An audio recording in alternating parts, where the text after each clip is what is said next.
Hello everyone, saya Nuraga Sukma dari Fakultas Hukum semester 3B sore akan menjelaskan pembahasan dari paper saya yang berjudul Sifat Konstitusi.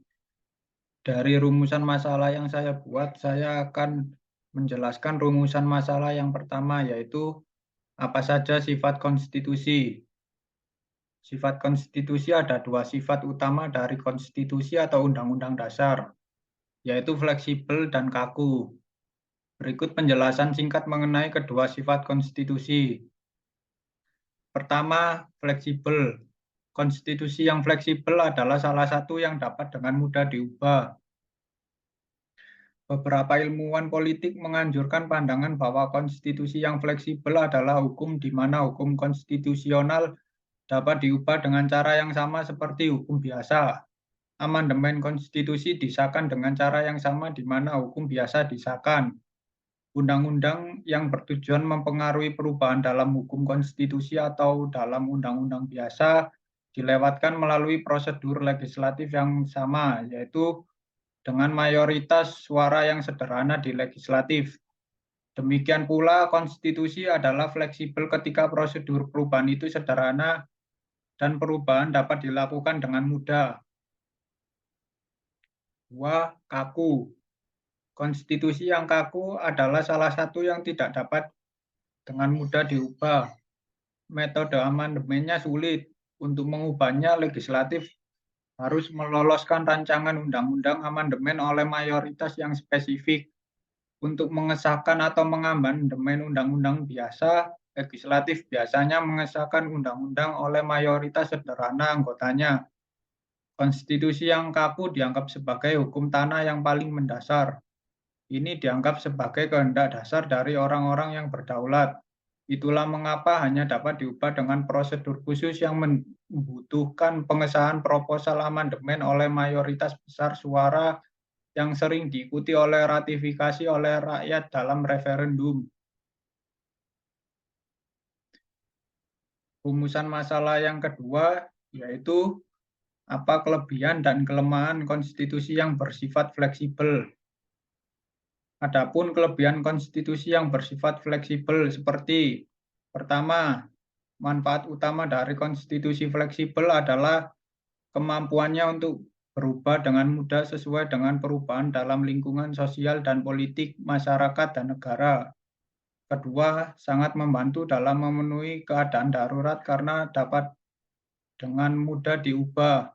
Ketiga, karena sifatnya yang dinamis, ada sedikit kesempatan untuk memberontak.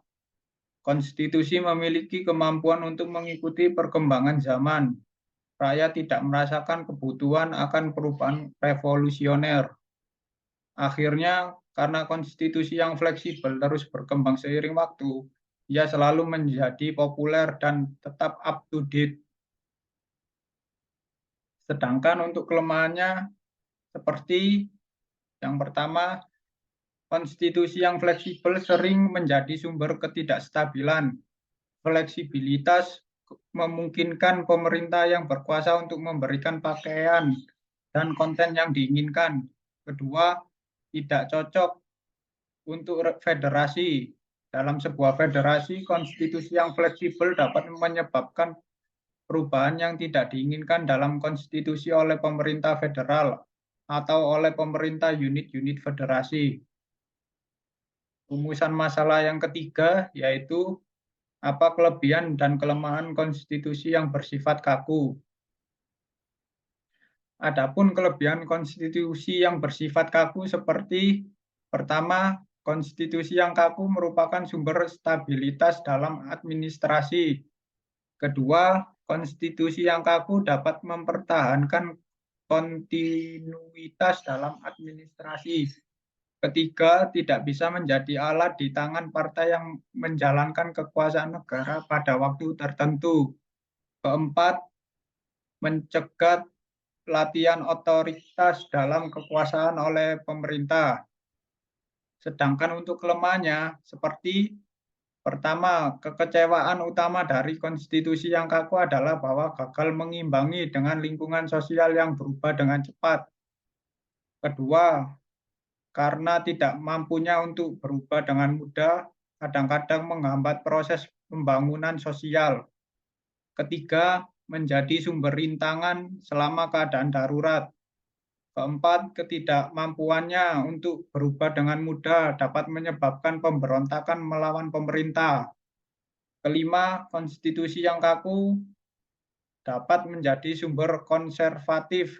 Ini bisa menjadi tua segera karena tidak bisa mengikuti waktu. Ya, mungkin itu saja penjelasan yang bisa saya sampaikan. Terima kasih.